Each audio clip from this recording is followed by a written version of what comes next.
नमस्कार दोस्तों, स्वागत है आपका करियर प्लस कोचिंग के ऑनलाइन प्लेटफॉर्म पे। आज हम लोग जो इंडियन पॉलिटी की चैप्टर वाइज एमसीक्यू सीरीज चल रही है उसका अगला चैप्टर संसद देखेंगे। तो चलिए शुरुआत करते हैं। देखते हैं आज का पहला क्वेश्चन। वीडियो शुरू करने के पहले चैनल को सब्सक्राइब और वीडियो को लाइक अवश्य करें, जिससे ज़्यादा से ज़्यादा लोगों तक यह कंटेंट पहुँचे। तो चलिए देखते हैं आज का पहला क्वेश्चन।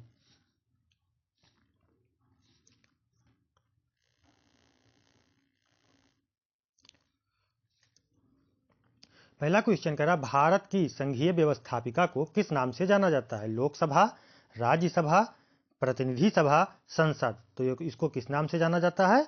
इसको संसद के नाम से जाना जाता है। विकल्प कौन सा सही हो जाएगा? डी विकल्प, संसद। ठीक है, संसद जो है यह भारत की सर्वोच्च विधायी निकाय है। यह संसद द्विसदनीय व्यवस्था है, लोकसभा तथा राज्यसभा। ठीक है, लोकसभा जो है वो लोगों का सदन कहा जाता है। राज्यसभा राज्यों का परिषद होता है। और राष्ट्रपति जो है ये भी संसद का अंग है। राष्ट्रपति के पास संसद के दोनों सदन में किसी भी सदन को बुलाने या स्थगन करने की शक्ति होती है। बढ़ते हैं अगले क्वेश्चन की तरफ। भारतीय संसद के कितने सदन होते हैं? तो अभी बताया, भारतीय संसद के 2 सदन होते हैं, लोकसभा, राज्यसभा। लोकसभा लोगों का सदन है, राज्यसभा राज्यों की परिषद होती है। ठीक है, विकल्प कौन सा सही हो जाएगा? 2। अच्छा, लोकसभा में वर्तमान में कितने सदस्य हैं? 500। अधिकतम सदस्यों की संख्या कितनी है वर्तमान में? 543। तथा राज्यसभा में कितने हैं? 245। ठीक है, ये भी ध्यान रखिएगा सदस्यों की संख्या। पहले 2 सदस्य लोकसभा में मनोनीत किए जाते थे एंग्लो इंडियन द्वारा, लेकिन अब उसको समाप्त कर दिया गया है। संसद के किन सदनों को प्रतिनिधि सभा कहा जाता है? तो प्रतिनिधि सभा किसको कहा जाता है? बताए थे अभी आपको कि लोगों का सदन किसको कहा जाएगा? लोकसभा को। विकल्प कौन सा सही हो जाएगा? पहला विकल्प, लोकसभा। बढ़ते हैं अगले क्वेश्चन की तरफ। संसद का लोकप्रिय सदन, तो संसद का लोकप्रिय सदन कौन सा सदन है? लोकसभा है। ठीक है, लोकसभा का कार्यकाल कितना होता है? 5 वर्ष का होता है। ठीक है, ये द्वितीय सदन का, लोकसभा राज्यसभा उच्च सदन है और लोकसभा निम्न सदन है। ठीक है, इसका कार्यकाल तो 5 वर्ष का होता है, लेकिन इसको इसके पहले भी भंग किया जा सकता है। ठीक है, तो विकल्प कौन सा सही हो जाएगा? ए विकल्प, लोकसभा। अगला क्वेश्चन करा, संसद का अस्थाई सदन है लोकसभा, राज्यसभा, उपयुक्त दोनों, इनमें से कोई नहीं। तो अस्थाई सदन कौन है? राज्यसभा है। राज्यसभा कभी भंग नहीं होती है। ठीक है, तो विकल्प कौन सा सही हो जाएगा? बी विकल्प। राज्यसभा में 245 सदस्य होते हैं और इसको प्रतिनिधि सभा, राज्यों की प्रतिनिधि सभा कहते हैं।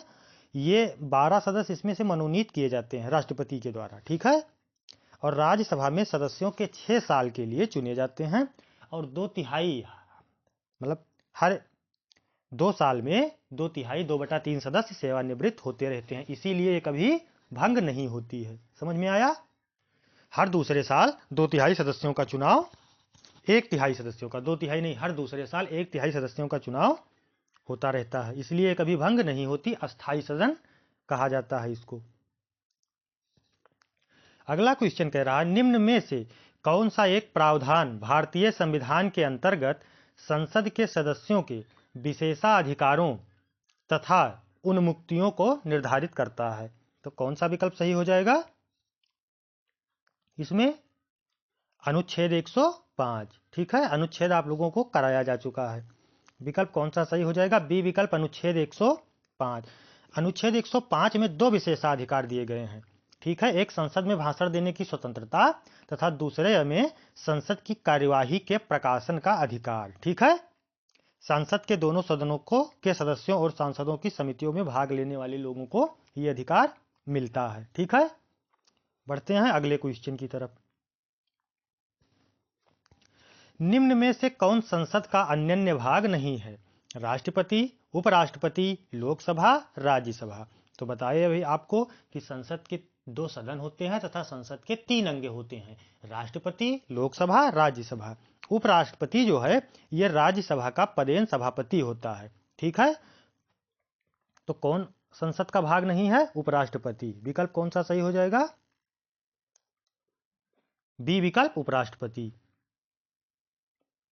भारत के संविधान में कहा गया है कि भारत की संसद के 3 अंग होते हैं। इनमें से एक अंग है लोकसभा, दूसरा अंग है राज्यसभा, जबकि तीसरा अंग राष्ट्रपति है। ठीक है,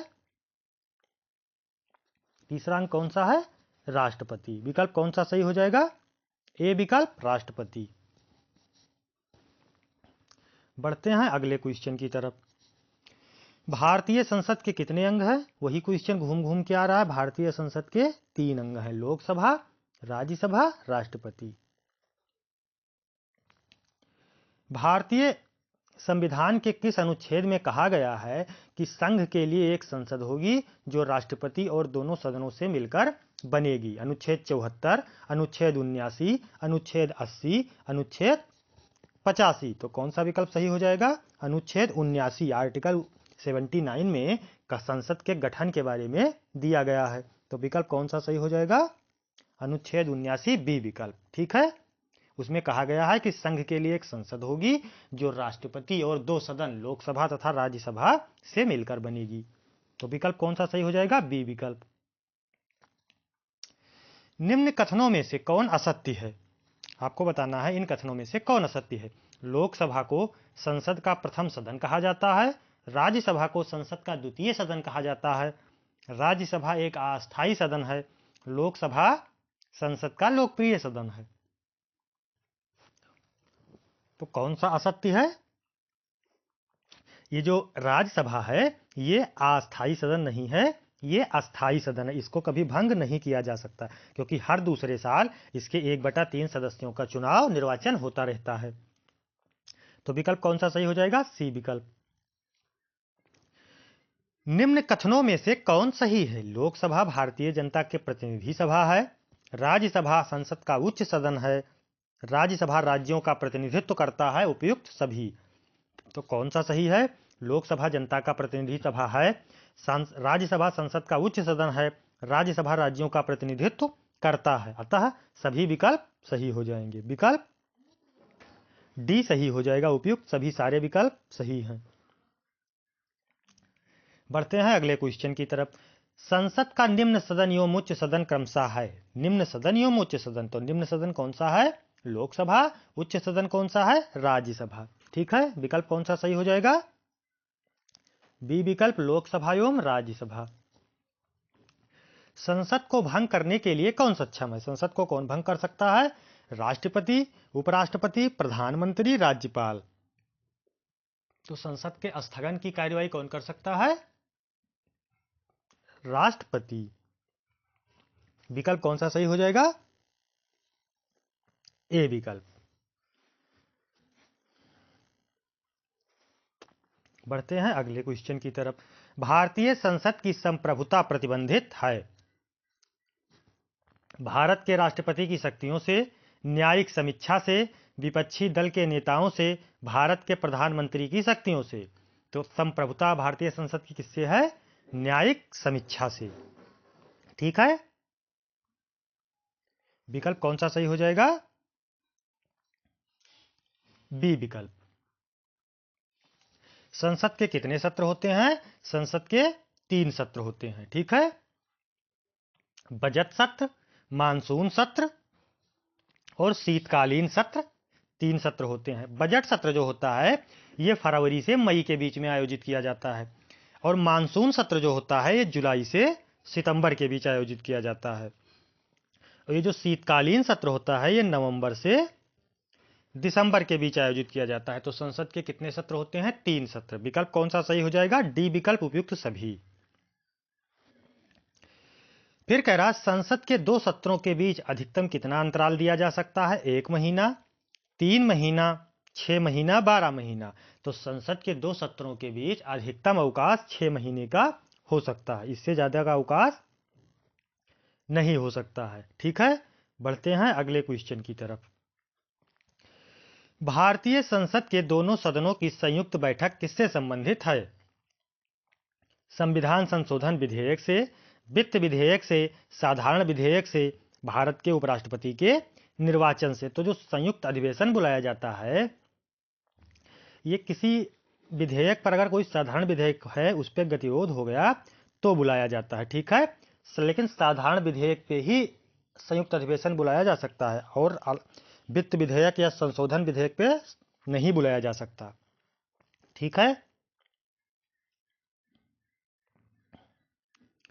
बढ़ते हैं अगले क्वेश्चन की तरफ।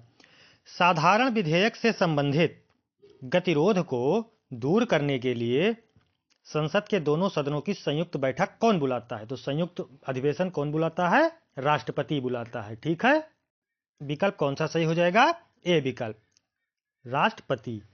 लोकसभा तथा राज्यसभा की संयुक्त बैठक की व्यवस्था की गई है। इसके अंतर्गत किसी विधेयक पर यदि गतिरोध हो जाता है तो राष्ट्रपति संयुक्त बैठक बुलाता है, लेकिन इसकी अध्यक्षता लोकसभा का अध्यक्ष के द्वारा ही की जाती है, ठीक है। अगर वो अनुपस्थित है तो उपाध्यक्ष करेगा, ठीक है। चलिए बढ़ते हैं अगले क्वेश्चन की तरफ।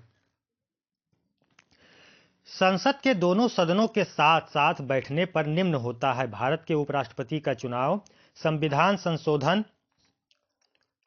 बिल को स्वीकार करना, एक बिल जिस पर दोनों सदन सहमतन हो उस पर विचार करना और पास होना, भारत के राष्ट्रपति का चुनाव। तो अभी आपको बताया कि कोई बिल पर यदि गतिरोध हो जाता है लोकसभा एवं राज्यसभा में तो फिर राष्ट्रपति दोनों सदनों की संयुक्त बैठक बुला लेता है। तो विकल्प कौन सा सही हो जाएगा? सी विकल्प। बढ़ते हैं अगले क्वेश्चन की तरफ। यदि किसी सामान्य विधेयक पर राज्यसभा और लोकसभा के बीच गतिरोध हो जाता है तो उसका समाधान कौन करेगा? राष्ट्रपति, मंत्रिपरिषद, संसद का संयुक्त सत्र, उच्चतम न्यायालय। तो क्या होता है जब गतिरोध हो जाता है? राष्ट्रपति दोनों सदनों की संयुक्त अधिवेशन या संयुक्त बैठक बुलाता है। तो विकल्प कौन सा सही हो जाएगा? सी विकल्प, ठीक है। संसद का संयुक्त सत्र। स्वतंत्र भारत के संसदीय इतिहास में अभी तक कितनी बार संयुक्त अधिवेशन बुलाया गया है? तो कितनी बार ये बुलाया गया है? 3 बार बुलाया गया है। अब तक 3 बार बुलाया गया है। पहला बुलाया गया था 1960 में पहली बार बुलाया गया था दहेज प्रतिषेध विधेयक अधिनियम को पास करने के लिए, और एक बैंकिंग सेवा के लिए 1977 में भी बुलाया गया है, और एक बार आतंकवादी विरोधी अधिनियम पारित कराना था तो 2002 में बुलाया गया है। तो कितनी बार अब तक बुलाया गया है संयुक्त अधिवेशन? 3 बार, ठीक है। 1960 में, 1977 में और 2002 में। कह रहा क्या राष्ट्रपति या उपराष्ट्रपति कभी संयुक्त अधिवेशन की अध्यक्षता करते हैं? हाँ, कभी नहीं। यदि संसद ऐसा चाहे इनमें से कोई नहीं, तो कभी नहीं करते हैं, क्योंकि लोकसभा का जो अध्यक्ष होता है वही संयुक्त अधिवेशन की अध्यक्षता करता है। अगर वो अनुपस्थित है तो फिर जो लोकसभा का उपाध्यक्ष होता है वो अध्यक्षता करता है। अगर ये दोनों नहीं है तो फिर कोई वरिष्ठतम सदस्य करेगा, लेकिन राष्ट्रपति या उपराष्ट्रपति कभी संयुक्त अधिवेशन की अध्यक्षता नहीं करते हैं। संसद के दोनों सदनों की संयुक्त अधिवेशन की अध्यक्षता कौन करता है? तो कौन करता है? लोकसभा अध्यक्ष। विकल्प कौन सा सही हो जाएगा? डी विकल्प, लोकसभा अध्यक्ष। संसद की संयुक्त बैठक को कौन संबोधित करता है? तो संबोधित कौन करेगा? राष्ट्रपति, ठीक है। अनुच्छेद 123 में साफ साफ वर्णित है कि विशेष परिस्थितियों में राष्ट्रपति अध्यादेश जारी कर सकता है, ठीक है, किंतु वह दोनों सदनों में चर्चा में भाग नहीं लेता, बल्कि वह प्रत्येक वर्ष दोनों सदनों की संयुक्त बैठक को संबोधित करता है। अच्छा, ये राष्ट्रपति जो है ये संसद का एक भाग है। 79 में, अनुच्छेद 79 में जो संसद का गठन बताया गया है उसमें राष्ट्रपति, लोकसभा, राज्यसभा तीनों का वर्णन किया गया है, ठीक है। तो राष्ट्रपति क्या है? संबोधित संयुक्त बैठक को करता है। भारत की संसद के दोनों सदनों की संयुक्त बैठकें किस लिए आयोजित की जाती हैं? भारत के राष्ट्रपति के निर्वाचन के लिए, भारत के उपराष्ट्रपति के निर्वाचन करने के लिए, संविधान संशोधन विधेयक को अंगीकार करने के लिए, उस विधेयक पर विचार करने तथा उसे पारित करने के लिए जिस पर दोनों में मतभेद हो। तो विकल्प कौन सा सही हो जाएगा? डी विकल्प। संसद की संयुक्त अधिवेशन में विधेयक पारित होता है दोनों सदनों के कुल सदस्यों के सामान्य बहुमत द्वारा, दोनों सदनों के कुल सदस्यों के 2/3 बहुमत द्वारा, दोनों सदनों के कुल उपस्थित तथा मतदाता सदस्यों के सामान्य बहुमत द्वारा, दोनों सदनों की कुल उपस्थिति तथा मतदाता सदस्यों के 2/3 बहुमत द्वारा। तो कैसे पारित होता है? विकल्प सी सही हो जाएगा, दोनों सदनों के कुल उपस्थित तथा मतदाता सदस्यों के सामान्य बहुमत द्वारा। ठीक है। अगला क्वेश्चन कह रहा है, कौन सी प्रथा संसदीय प्रणाली भारत की देन है? शून्यकाल, कटौती, स्थगन प्रस्ताव, मंत्रियों की मांग को गिलेटन किया जाना। तो कौन सा विकल्प सही हो जाएगा? तो विकल्प शून्यकाल। ठीक है, संसदीय प्रणाली भारत की जो देन है वो शून्यकाल है, ये भारत की देन है। ठीक है। राज्यसभा की कार्यवाही के पहले घंटे को शून्यकाल यानी 0 आवर कहा जाता है। ठीक है। शून्यकाल में सांसद बगैर तय कार्यक्रम के महत्वपूर्ण मुद्दों पर विचार कर सकता है, मतलब इसके लिए पहले से एफिडेविट देने की जरूरत नहीं है, आप क्वेश्चन पूछ सकते हैं। तो ये किसकी देन है? ये भारत की देन है। बढ़ते हैं अगले क्वेश्चन की तरफ। संसद के किसी सदस्य की सदस्यता तब समाप्त समझी जाती है यदि वह बिना सदन को सूचित किए अनुपस्थित रहता है। तो कितने दिन अनुपस्थित रहने पर उसकी सदस्यता समाप्त मानी जाएगी? अगर वह 60 दिन सदन से अनुपस्थित रहता है बिना सूचित किए तो उसकी सदस्यता समाप्त मानी जाएगी। संविधान संशोधन प्रस्ताव के संबंध में दोनों सदनों में मतभेद होने की स्थिति में लोकसभा की इच्छानुसार पारित होता है, राज्यसभा की इच्छानुसार पारित होता है, संयुक्त अधिवेशन में फैसला होगा, प्रस्ताव गिर जाएगा। तो यदि दोनों सदनों में संविधान संशोधन से संबंधित रहा है तब संयुक्त अधिवेशन नहीं बुलाया जाएगा, क्योंकि सामान्य विधेयक पर संयुक्त अधिवेशन बुलाया जाता है। इसमें क्या होगा? प्रस्ताव गिर जाएगा। ठीक है, प्रस्ताव नहीं पास होगा। संसद की कार्यवाही सूची में प्रथम विषय होता है, तो कौन सा प्रथम विषय होता है? शून्यकाल, प्रश्नकाल, ध्यान आकर्षण प्रस्ताव, स्थगन प्रस्ताव। तो पहला घंटा जो लोकसभा की कार्यवाही का होता है 11 से 12 बजे तक, इसको प्रश्नकाल कहा जाता है। ठीक है। प्रश्नकाल में सांसद विभिन्न सूचीबद्ध, मतलब जो एफिडेविट बताए हुए जो सूचित है, सूची में शामिल है, उस प्रश्नों को पूछ सकते हैं। इसकी शुरुआत राज्यसभा में 12 बजे से तथा लोकसभा में 11 बजे से होती है। बढ़ते हैं अगले क्वेश्चन की तरफ। एक वर्ष में कम से कम कितनी बार संसद की बैठक होनी चाहिए? 1 बार, 2 बार, 3 बार, 4 बार। अच्छा ये बताइए, जब 6 माह से ज्यादा का गैप नहीं हो सकता संसद के 2 सत्रों में, तो न्यूनतम कितनी बैठक आयोजित की जानी चाहिए? 2 बार। ठीक है। वैसे संसद की बैठक होती कितनी बार है? 3 बार। ठीक है, बताए थे अभी आगे क्वेश्चन में आया था कि बजट सत्र, शीतकालीन सत्र और एक सामान्य जो चलता है अधिवेशन वो होता है। ठीक है। तो न्यूनतम कितनी आयोजित की जानी चाहिए बैठक? 2 बैठक। फिर कह रहा, निम्न विधेयकों में से किसका एक भारतीय संसद के दोनों सदनों द्वारा अलग अलग विशेष बहुमत से पारित होना आवश्यक है? तो किसका? साधारण विधेयक, धन विधेयक, वित्त विधेयक, संविधान संशोधन विधेयक। तो कौन सा विकल्प सही हो जाएगा? संविधान संशोधन विधेयक जो है ये अलग अलग लोकसभा और राज्यसभा से पारित होना विशेष बहुमत से कह रहा है, विशेष बहुमत से इसको पारित होना पड़ता है, तब जाके किसी संविधान में संशोधन, किसी अनुच्छेद में संशोधन किया जा सकता है। तो विकल्प कौन सा सही हो जाएगा? डी विकल्प, संविधान संशोधन। सांसदों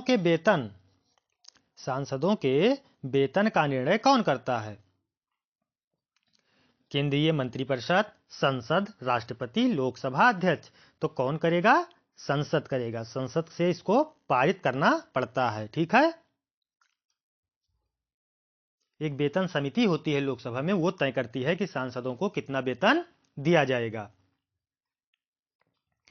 फिर कह रहा, संसद के कुल सदस्यों का कितना भाग वैधानिक चैम्बर की मीटिंग बुलाने के लिए आवश्यक गणिपूर्ति कोरम है? तो कितनी है ये? 1/10, मतलब 1/10 सदस्य अगर उपस्थित होंगे तभी वो कोरम पूर्ति मानी जाएगी। ठीक है। तो विकल्प कौन सा सही हो जाएगा? 1/10 वर्तमान में हुआ कितना? 55 सदस्य। ठीक है, लोकसभा में 55 सदस्य अगर उपस्थित हैं तब कार्यवाही मानी जाएगी। यदि ये देखा जाए 11 बजे जब संसद की लोकसभा सदन की शुरुआत होती है कि 55 सदस्य नहीं हैं, तो फिर क्या है? संसद स्थगन कर दिया जाएगा, क्योंकि जब उसकी गणपूर्ति पूरी नहीं होगी, 1/10 यानी 55 सदस्य उपस्थित नहीं होंगे, तो कार्यवाही आगे नहीं बढ़ाई जाएगी। तो विकल्प कौन सा सही हो जाएगा? ए विकल्प, 1/10 सदस्य। बढ़ते हैं अगले क्वेश्चन की तरफ। संसदीय प्रणाली वाली सरकार को अन्य किस नाम से जाना जाता है?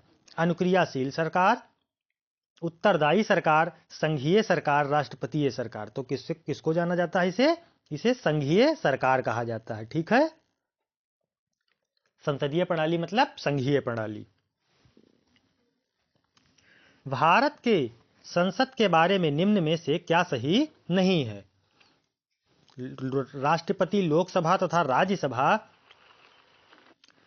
से संसद बनती है, लोकसभा में मनोनीत सदस्य नहीं होते हैं, राज्यसभा को भंग नहीं किया जा सकता, राज्यसभा के कुछ सदस्य राष्ट्रपति द्वारा निर्देशित या नामांकित होते हैं। तो कौन सा विकल्प सही हो जाएगा? लोकसभा में मनोनीत सदस्य नहीं होते हैं। पहले होते थे 2 सदस्य, एंग्लो इंडियन द्वारा मनोनयन होता था, लेकिन अब इसको खत्म कर दिया गया है। तो विकल्प कौन सा सही हो जाएगा? लोकसभा में मनोनीत सदस्य नहीं होते हैं। बढ़ते हैं अगले क्वेश्चन की तरफ। संविधान लागू होने के बाद सर्वप्रथम त्रिशंकु संसद का गठन कब हुआ? तो कब इसका गठन हुआ? 1989 में। विकल्प कौन सा सही हो जाएगा? बी विकल्प, 1989 में सर्वप्रथम त्रिशंकु संसद का गठन हुआ। ठीक है, त्रिशंकु संसद मतलब जब सरकारें मिलकर सरकार चलाती हैं, उसको त्रिशंकु सरकार कहते हैं। कह रहा अस्थायी संसद भारत में कब अस्तित्व में आई? 25 जनवरी 1950, 31 दिसंबर 1950, 18 सितंबर 1951, 17 अप्रैल 1952। तो भारतीय संसद की अस्थायी संसद जो है वो 17 अप्रैल 1952 को अस्तित्व में रही। मतलब तब तक ये अस्थायी सदन चला था। उसके बाद फिर भारत स्वतंत्र हो गया, उसके बाद फिर भारत की अस्थायी सदस्य चलने लगी। तो विकल्प अस्थायी संसद भारत में कब तक अस्तित्व में रही? 17 अप्रैल 1952। कह रहा भारत का पार्लियामेंट संसद का उद्घाटन कब हुआ था? 1917 में, 1927 में, 1937 में, 1947 में। तो भारतीय पार्लियामेंट संसद का उद्घाटन 1927 में हुआ था। ठीक है, भारतीय लोकतंत्र में वर्तमान जो संसद भवन था पहले, इसके पहले जो प्रोजेक्ट विस्टा के तहत नहीं बना था, इससे पहले, जिसका अब नाम संविधान सदन कर दिया गया, इसका उद्घाटन 1927 में लॉर्ड इरविन ने किया था। ठीक है, विकल्प कौन सा सही हो जाएगा? बी विकल्प।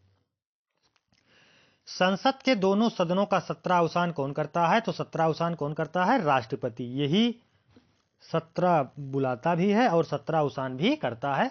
तो विकल्प कौन सा सही हो जाएगा? राष्ट्रपति।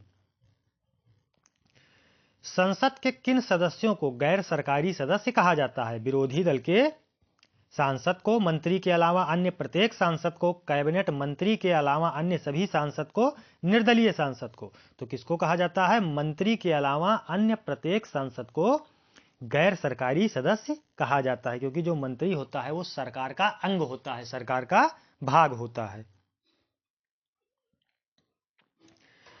किसी संसद सदस्य की अयोग्यता के संदर्भ में निर्णय कौन करता है?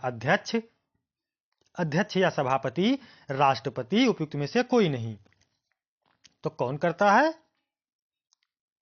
अयोग्यता का निर्णय राष्ट्रपति करता है। ठीक है, विकल्प कौन सा सही हो जाएगा? बी विकल्प, राष्ट्रपति। ठीक है, बढ़ते हैं अगले क्वेश्चन की तरफ। आज के लिए इतने ही थे। तब तक के लिए चैनल को सब्सक्राइब, वीडियो को लाइक अवश्य करें, जिससे ज़्यादा से ज़्यादा लोगों तक यह कंटेंट पहुंच सके। और कमेंट बॉक्स में ज़रूर बताएं कि जो ये चैप्टर वाइज एमसीक्यू सीरीज चल रही है, ये आप लोगों को कैसी लग रही है। ठीक है, मिलते हैं नेक्स्ट सेशन में। तब तक के लिए धन्यवाद।